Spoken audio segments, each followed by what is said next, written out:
Okay दीपकांत जी। जय सच्चिदानंद। आगे के 2 हफ्ते तक जो आज से शुरू हुआ है, सोमवार से 18 तारीख से, और 1 मई तक का यह प्रोग्राम है। तो ये 2 हफ्ते में हम सारे फ्री समय में छठी कलम जहाँ पर हम चूक गए हैं तो उसके संबंध में हम प्रतिक्रमण करेंगे। तो इनके संबंध में दादाजी के बहुत सत्संग हुआ है।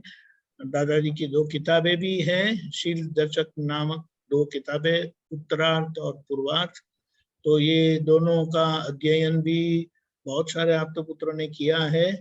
आज हमारे बीच निमेशानंद जी है, तो वे हमारे साथ ये छठी कलम के संबंध में स्वाध्याय करेंगे ताकि हमें समझ में आए कि क्या कैसा प्रतिक्रमण हमें करना है। बताइए निमेशानंद जी। जय सच्चिदानंद। जय सच्चिदानंद। हिंदी में, गुजराती में दीपकांत जी, जैसा आप कहो। हिंदी बोली से रजनी दादा। हाँ, हिंदी इज बेटर तो हिंदी बेटर पीपल को भी बच्चों को यूनिवर्सल हो जाएगा। हाँ। खास तो दादा भगवान की 9 कलम में ये 6वीं कलम बहुत ही जागृति को प्रोत्साहन मिले और जागृति बहुत ही अच्छी तरह काम कर सके, ऐसी ये 6ठी कलम है। क्योंकि इस कलयुग में 6ठी कलम में सिंसियर रहना इस काल के लिए बहुत बड़ा एग्जाम है, कसौटी है। क्योंकि पहले के लोग ये 6वीं कलम अच्छी तरह पालने के लिए, रखने के लिए बहुत सारी नियम, बहुत सारे रिस्ट्रिक्शन रखने पड़ते थे। कंपल्सरी इतने कायदे, रूल्स, रेगुलेशन रखोगे तब ये 6वीं कलम आप अच्छी तरह उसका सेवन कर पाओगे। फिर भी दादा भगवान ने और दादा भगवान की जबरदस्त उनकी प्योरिटी, उनका योग बल, कहीं पे भी उनकी दृष्टि चारित्र को खंडित करे, वो तो बचपन से ही ऐसी दृष्टि लेकर आए थे। हम तो सुनते ही रह गए। दादा भगवान कहते थे कि बचपन से हमको चारित्र का बहुत बड़ा हम अहंकार लेकर आए थे। चाहे कितना भी नुकसान हो जाए, चाहे कुछ भी हो जाए, मगर चारित्र का, हम चारित्र को खंडित नहीं होने देंगे। चारित्र का बहुत बड़ा ऐसी समझ और ऐसा निश्चय लेकर आए थे दादा भगवान। बचपन से ही ये 6वीं कलम दृष्टि से, मन से, वाणी से कहीं पे भी फिसल ना जाए, कैरेक्टर में फिसल ना जाए। क्योंकि दादा भगवान ने एक बहुत अच्छा मापदंड निकाल लिया था। तीर्थंकर भगवान, भगवंतों को देखकर और सभी जो भगवान हो चुके, उनको उनका जीवन चरित्र पढ़ने के बाद उन्होंने एक बहुत अच्छा उनमें से एनालिसिस कर लिया था कि मनुष्य में अगर सबसे बड़ी कीमत है और सबसे बड़ी आपकी मिल्कत है तो वो है चारित्र। चारित्र मतलब चरित्र, कैरेक्टर। और कैरेक्टर का टूटना, ब्रेक होना, चरित्र का खंडित होना किसी भी प्रकार से, मन से, आंखों से, कहीं किसी से भी, काया से तो नहीं, दादा भगवान ने भी आप तो पुत्रों को कह दिया था कि मन से, वाणी से, काया से हल्का सा भी अंदर आपको सुख आए, तुरंत ही उसको शूट ऑन साइट, मतलब तुरंत उखेड़ कर फेंकना, मतलब तुरंत प्रतिक्रमण हाथ में ही रखना, क्योंकि ये चीज कलयुग में बहुत पावरफुल है। और कलयुग में सबसे कम कीमत बताई हो कलयुग में, तो सबने अपने अपने कैरेक्टर की, अपने अपने चरित्र की। जो ये छठी कलम में दादा भगवान ने बहुत अच्छी तरह सही समझ, सही ज्ञान, जब तक हमारे भीतर हम समझ ना ले, सही ज्ञान फिट ना हो जाए, तो सबसे बड़ी डेंजर और सबसे बड़ा रिस्क फैक्टर ये चरित्र है। क्योंकि पुद्गल को मस्ती में लाना, मन को मस्ती में लाना, या तो दूसरी ओर से कह सकते हैं कि मन, वाणी, काया को अच्छी तरह बेहोश करना, तो ये छठवीं कलम का भंग करना, मतलब अपने मन, वाणी, काया को बेहोश करके सुख लेना। इतना बड़ा उधारी सुख है ये, इतना बड़ा उधारी सुख है कि इसको रिटर्न करते समय बड़े बड़े योगी पुरुष, बड़े बड़े ऋषि मुनि, बड़ी बड़ी साधना करने वाले तपस्वी, जो सही में जिसको नमन करने के योग्य है, मगर कहां फिसल जाते हैं, तो यही एक चीज में फिसलना और बहुत भारी रकम, मतलब बहुत भारी दंड चुकाने के लिए तैयार रहना। एक ही चीज अगर हम संभल गए तो उसके बाद जो भी चुकाने का है वो कुछ नहीं है। ये एक ही चीज हमने संभाली, और एक ही चीज में अगर हम सही समझ और सही ज्ञान से, और दादा की कृपा, असीम कृपा हमारे ऊपर है ही, वो असीम कृपा का लाभ कब मिल सकता है? ये ज्ञान बहुत आसानी से समझ में आ जाए, और ये ज्ञान आसानी से समझकर हम दादा भगवान जैसे कब हो सकते हैं? केवल ये छठी कलम अगर इसको जरा सा भी खंडित ना होने दे आंखों से, और अगर हो भी जाए तो तुरंत प्रतिक्रमण करे, आंखों से, मन से, वाणी से, काया से। मैंने मेरे ऊपर ये यूज करके देखा, मुझसे भी दादा भगवान मिलने के बाद और दादा भगवान के पास से ये ब्रह्मचर्य, मतलब छठी कलम का व्रत लेने के बाद बहुत बार भंग हो चुका है। मगर जैसे ही समझ बढ़ती गई, प्रतिक्रमण होते गया, भंग होते गए, बहुत हुआ। मगर जैसी समझ पक्की हुई और जैसे मैं इसमें पूरी निष्ठा से, तो मेरे खाने की क्वांटिटी कम हो गई, खाने का टेस्ट के पीछे दौड़ना कम हो गया, नींद कम हो गई।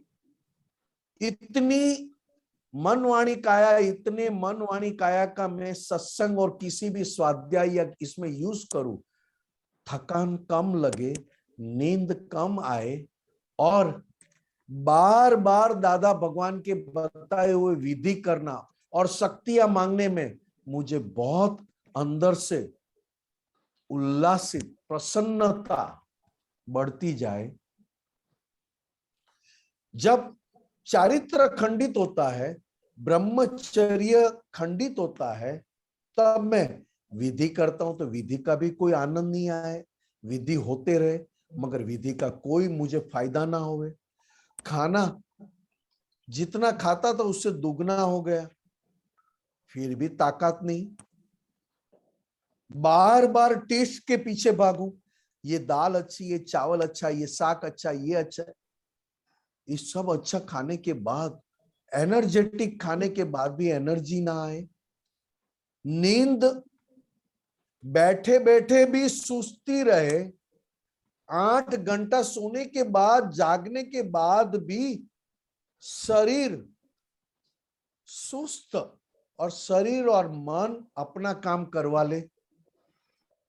मैं निमेष हूं, वो भी मेरा कम हो जाए। दादा भगवान कहते थे अगर शुद्धात्मा नहीं रहता है तो एटलीस्ट तू निमेष है, ये तो तुझे होश में आना चाहिए। अगर तू शुद्धात्मा नहीं है और निमेष, मैं निमेष हूं, वो भी तुझे होश में नहीं रहता है, तो तू जाता कहां है? तो कि ऐसे मन में फिसल जाता हूं और ऐसे कीचड़ में मेरे पैर खुप जाते हैं, मुझे पता तक नहीं चलता है कि ये शरीर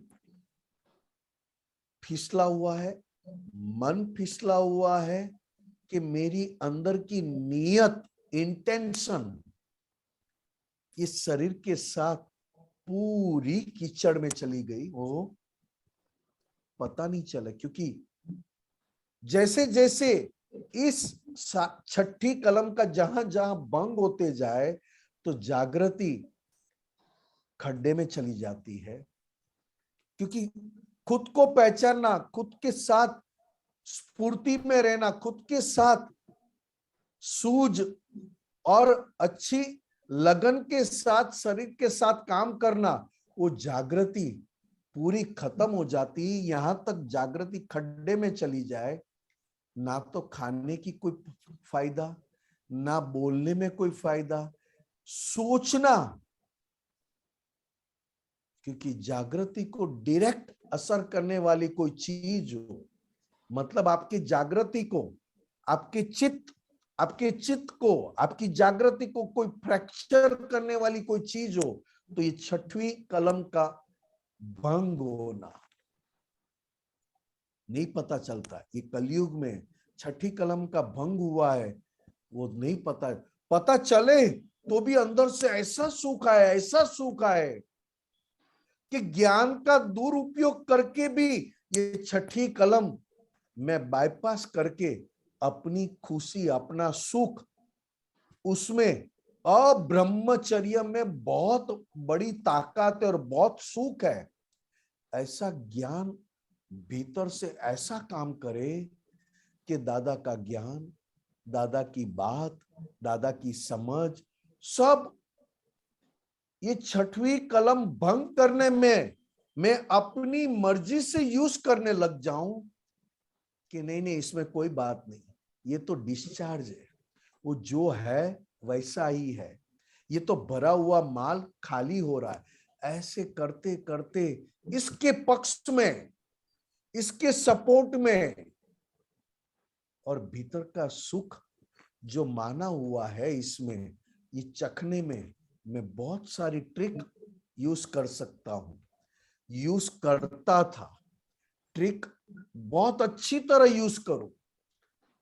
यहां तक सत्संग करते करते भी मैं उसी के पास सत्संग करूं जहां से मुझे ये सुख ज्यादा मिले, उसके साथ सत्संग करने बैठूं, अच्छी बात करूं। और ज्ञान तो मैं खुद अपने आप समझ ही गया था कि ये भरा हुआ माल खाली हो रहा है, इसमें मेरी कहीं पे भी मेरी मर्जी है नहीं ये चीज में सुख लेने की। ऐसी अंदर की पॉलिटिक्स, अंदर की नियत, अंदर की ट्रिक्स, अंदर की गेम, मैं तो यहां तक कहता हूं कि इस दुनिया में हम सब, अभी तो मैं अपनी खुद की बात करता हूं, अगर मैंने कुछ भी गलती छिपाने में,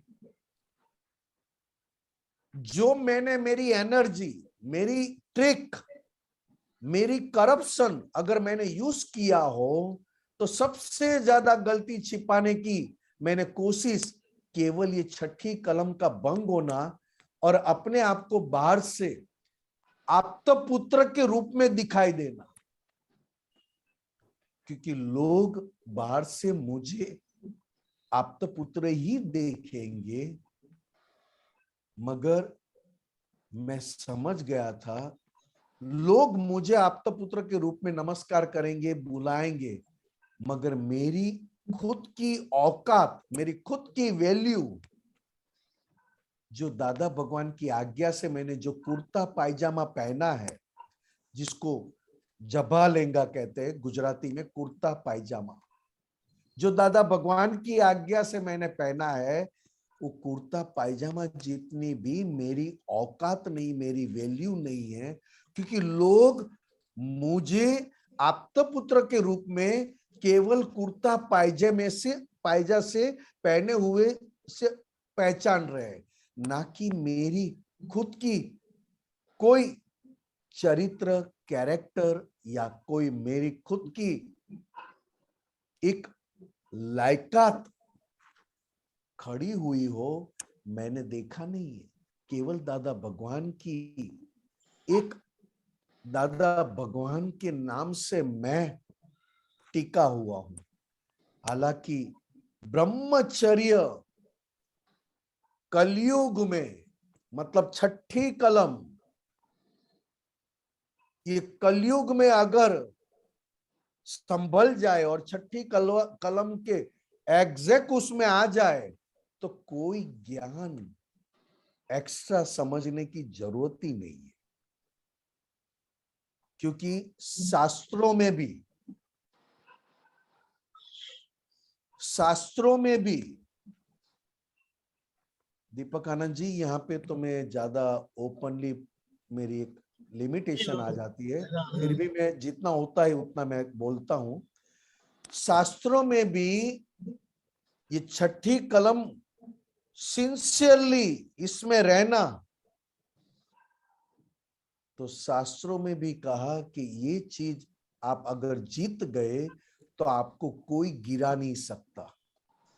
आध्यात्म में भी नहीं कोई गिरा सकता, आत्मा के मार्ग में भी कोई गिरा नहीं सकता, और संसार में भी कोई आपको गिरा नहीं सकता, क्योंकि ये चीज को जीतना मतलब बहुत बड़ा युद्ध, आपने आपके भीतर का बहुत बड़ा युद्ध, जो महाभारत भी कुछ नहीं है, ऐसा बड़ा युद्ध आपने आपके भीतर का जीत लिया।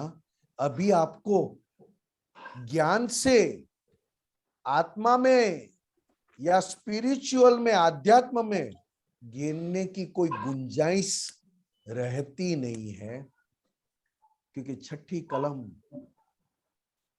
इस कलयुग में सभी की वैल्यू है, मगर खुद के कैरेक्टर और खुद के चारित्र की वैल्यू नहीं कर पाते।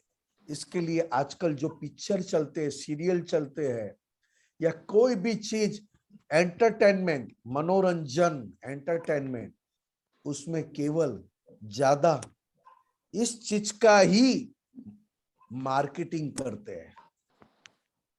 सामने से पिक्चर में भी मार्केटिंग इसका चलता है। इसके लिए आजकल के बच्चों को पढ़ाई में मन नहीं लगता है, पढ़ाई में इंटरेस्ट नहीं आता है, खाना बनाने में भी उनकी खुद का कंसंट्रेशन नहीं रह पाता है, कोई घर में काम करना हो तो कंसंट्रेशन नहीं कर पाते, जितना बताते उतना ही कर पाते हैं। यहां तक इतना खाना खाने के बाद भी नींद ज्यादा लेना पड़ता है। ये सभी की वीकनेस, और इस बेसमेंट फाउंडेशन, 3 घंटे का पिक्चर देखो तो 3 घंटे में 2 घंटा तो ये चारित्र का नीलामी चलती है, चारित्र की मार्केटिंग चलती है। खुद को, अपने आप को इतना जोरदार बताते, हीरो बताता है। क्यों हीरो बताते हो भाई, क्यों इतना? तो कि एक ही चीज की मार्केटिंग, और वही हमारे भीतर पड़ा है, क्योंकि पिक्चर में जो चीज की नीलामी करते, जो चीज की मार्केटिंग करते, वैसा माल मेरे भीतर पड़ा हो तब जाके पिक्चर ऐसा बनता है और पिक्चर ज्यादा चलता है। यहां तक कि हम अपने घर में आकर भी किसी के साथ ये बातें शेयर कर नहीं पाते। शेयर करना मतलब किसी को बता नहीं पाते हैं, कह नहीं पाते हैं। कहाँ कहाँ हमारी दृष्टि, कहाँ कहाँ हमारा मन, कैसे कैसे किस चीज को हमने देख लिया और कैसा ज्ञान हम इकट्ठा करते हैं। दादा भगवान ने कहा ये ज्ञान के अलावा बाकी सब ज्ञान चलेगा, मगर आजकल ये ज्ञान का भी, ये नॉलेज लेने के लिए भी लोग बहुत मेहनत करते हैं।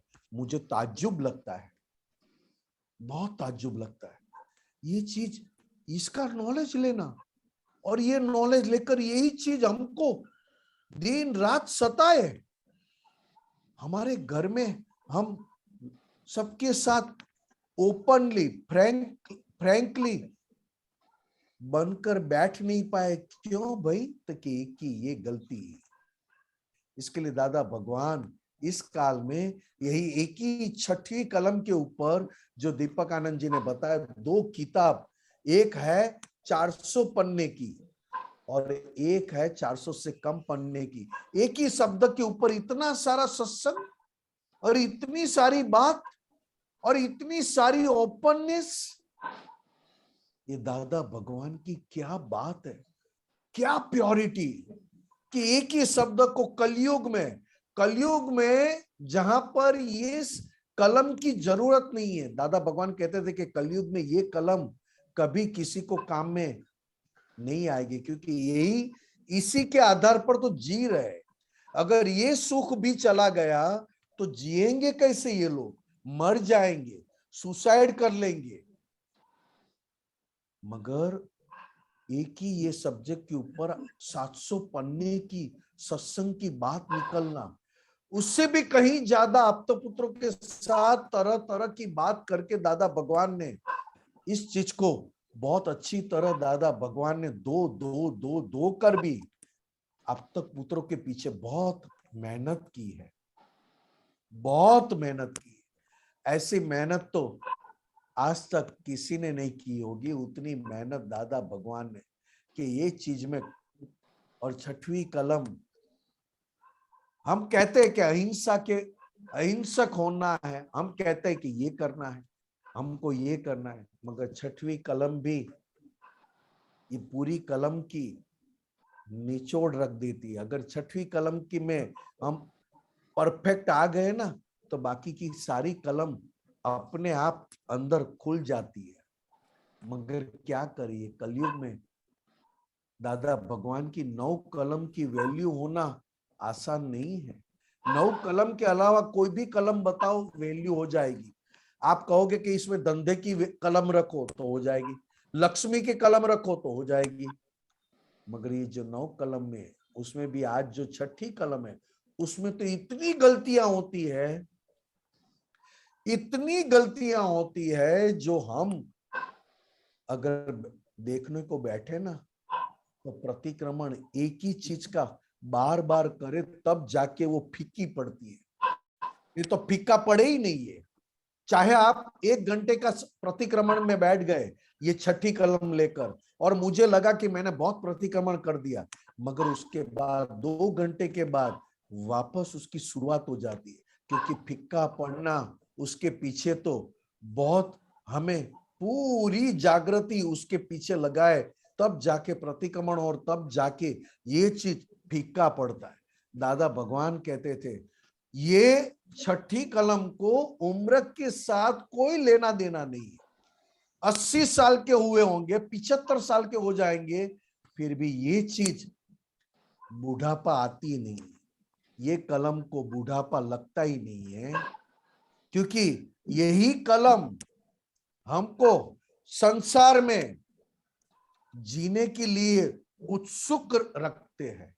कोई कहेगा कि आप तो अभी बूढ़े हो गए, आप तो अभी जाने की तैयारी हो चुकी, फिर भी ये कलम खुद को बुढ़ापा आया है, या तो खुद अभी संसार छोड़ने वाले समझने ही नहीं देंगे, क्योंकि ये चीज संसार में इतना मशगूल रखते हैं और इतना बेहोश कर देते हैं।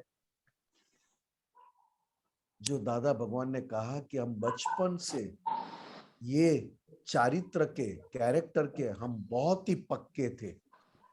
हमारी आंखें देखकर, हमारी आवाज सुनकर सब कांपते थे जैसे एक सी गर्जना, सी शेर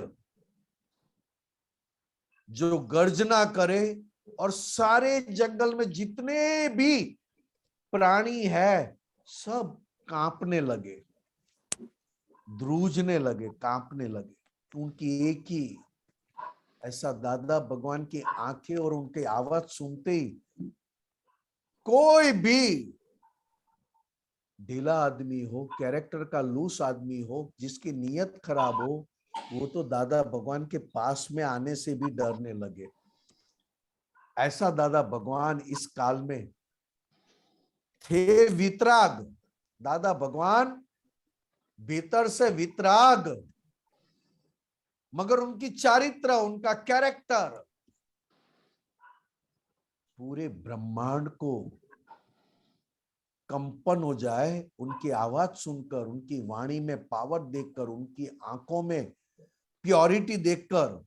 यहां तक दादा भगवान कहते थे खुद के लिए, वो ये दो किताब दीपक आनंद जी ने जो बात की ना, उसके पीछे भी लिखा है, एक ध्येय, एक भाव, अखंड दृढ़ निश्चय, अखंड जागृति और अखंड ब्रह्मचर्य, वो ही शीलवान। ये पूरी सीक्वेंस बताई। और दादा भगवान कहते थे कि शीलवान पुरुष, मतलब दादा भगवान खुद के लिए कहते थे कि हम पूरा रूम सांप से भरा हुआ हो, एक तिल्ली तक की जगह ना हो, तिल्ली छोड़ने की जगह ना हो, पूरा सांप से रूम भरा है। और जैसे हम रूम खोले और हम पैर रखे ना, सभी सांप को एक दूसरे के ऊपर चढ़ जाना पड़े और हमको जाने के लिए जगह देना पड़े, सांप भी हमको दंश ना कर सके। पूरा सांप से छलो छल भरा हुआ एक तिल्ली भर रखने की जगह ना और हमारा पैर पड़े और सभी सांप एक दूसरे पर चढ़ जाए और हमको जाने का रास्ता दे, ऐसा। ये देखो दीपक आनंद जी ने रखा, एकज ध्येय, एकज भाव, दृढ़ निश्चय, अखंड जागृति, अखंड ब्रह्मचर्य, एज शीलवान। इसमें 100% व्यवहार को प्योर बताया और 100% निश्चय में भी प्योरिटी बताई। और जैसा व्यवहार जितना प्योरिटी को टच करे उतना निश्चय अनुभव में, मतलब खुला होते जाए। एक ध्येय, एकज भाव, दृढ़ निश्चय। देखो आप, निश्चय की बात भी देखो इसमें रखी है।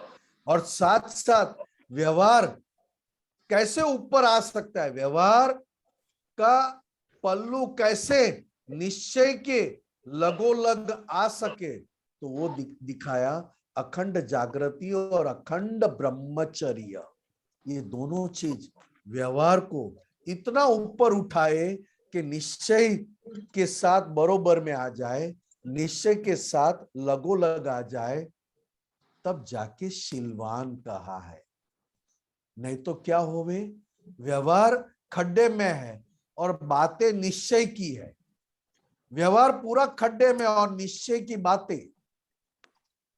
व्यवहार भी ऐसी जागृति वाला और साथ में अखंड जागृति और अखंड ब्रह्मचर्य वाला व्यवहार, ये बहुत जरूरी है। चाहे कितना भी दादा के ज्ञान की बात कर ले, दादा के सत्संग की बात कर ले, दादा की एक एक चीज, भोगवे तेनी बोल, बन्यू ते न्याय, અથડામણ टाड़ो, एडजस्ट एवरीवेयर, ये सब हम जानते हुए भी इसको सही रूप में हम क्यों हम पाल नहीं सकते, या तो सही रूप में क्यों समझ नहीं पाते। भोगवे तेनी बोल क्यों सही रूप में समझ नहीं पाते। बन्यू ते न्याय, टकराव टालिए, एडजस्ट एवरीवेयर। देखो क्यों नहीं समझ पाते? जिस तरह दादा भगवान इसमें छलो छल व्यवहार रखा है और छलो छल ज्ञान रखा है, फिर भी समझने में क्यों कच्चे हैं? क्यों इमीडिएट हमारे अंदर ये दादा का सूत्र क्यों काम नहीं कर रहा है? क्यों?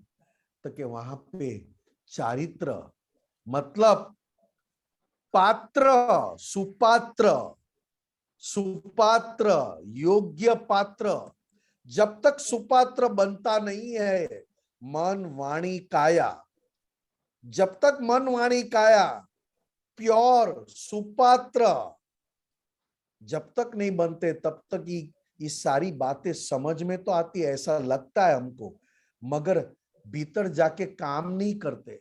भोगवे तेनी बोल कहां हमको काम किया? बन्यू तेज न्याय कहां कहां पूरे दिन में काम किया?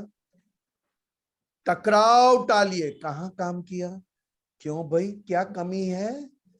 ये जानते तो है हम कितने टाइम से, तो कि वहां पे एक चारित्र की कमजोरी की वजह से चित्त का फ्रैक्चर होना, चारित्र की कमजोरी से चित्त का फ्रैक्चर होना, तब जाके ये दादा का ज्ञान चित्त में परफेक्ट रह नहीं पाता है। जय सच्चिदानंद।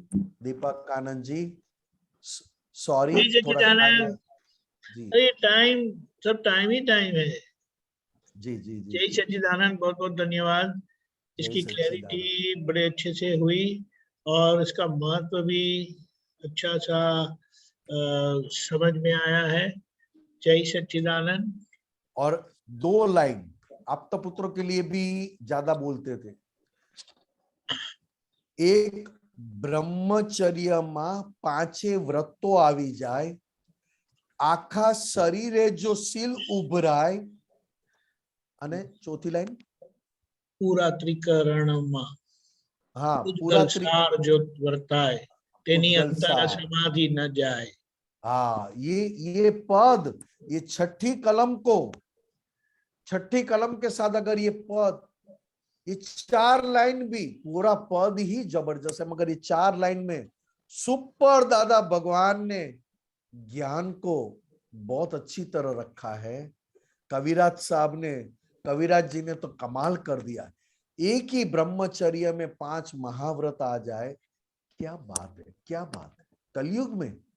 तो कि कलयुग के अनुरूप ये 4 लाइन, पहली 4 लाइन बहुत अच्छी तरह अगर समझ में आ जाए और समझने की कोशिश करे तो हमारे लिए ये छठी कलम में रहना आसान हो जाए, पक्का निश्चय बन जाए, और पक्का निश्चय हमें बहुत आगे ले। ये 4 लाइन बाद में तो उसका विवरण है पूरे पद में, पहली 4 लाइन का विवरण बताया, एनालिसिस किया है कविराज ने कि ऊपर की 4 लाइन कैसे कैसे वो देखो पूरा त्रिकरण में पुद्गल सार जो वर्ताय एनी अंतर समाधि न जाए। क्या बात है, क्या बात है कविराज, क्या दादा भगवान को आपने खुला किया है, और क्या दादा भगवान बोले होंगे तब जाके कविराज के ये 4 लाइन में, और 4 लाइन को अच्छी तरह समझने के लिए बाकी की सारी लाइन उसमें जोड़ दी है। जय सच्चिदानंद दीपक आनंद जी, सॉरी साहब ये निकल ही जाता है, आगे आगे आप रुकाओगे तभी मेरा रुकता है, सॉरी साहब। ये जय सच्चिदानंद, जय सच्चिदानंद रजनी दादा, जय सच्चिदानंद जय साहब। सच्चिदानंद, धन्यवाद। Okay, very good. तो अभी एक क्विक क्वेश्चन लेगा गीता बहन से, बाद में महेशान जी आपको क्वेश्चन करेंगे। गीता बहन हाँ जी, जय क्विक वन। हाँ सच्चिदानंद। गीता बहन क्विक वन टुडे। हाँ जी, हाँ जय सच्चिदानंद। दीपकानंद जी लखो बुक नंबर। हाँ लगाओ ना। हाँ बुक नंबर 45 पानु 8 तारीख 12/1/76 76 दादा दरबार, नीचे पेज 4 of 39, ऊपर थी ચોથો પેરેગ્રાફ.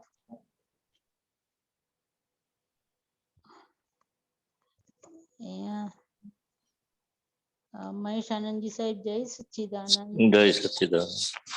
જય સચ્ચિદાનંદ. સચ્ચિદાનંદ. આનંદજી સાહેબ જય સચ્ચિદાનંદ. હા બોલો ગીતાબેન. અહીંયા દાદા ભગવાન કે છે કે ઓલ રાઈટ કહેશે તે છૂટશે, વાત કરવાનો અધિકાર છે. મળ્યું સાહેબ તમને આ સ્ટાર્ટિંગ પોઈન્ટ? ઓલ રાઈટ કહેશે તે છૂટશે,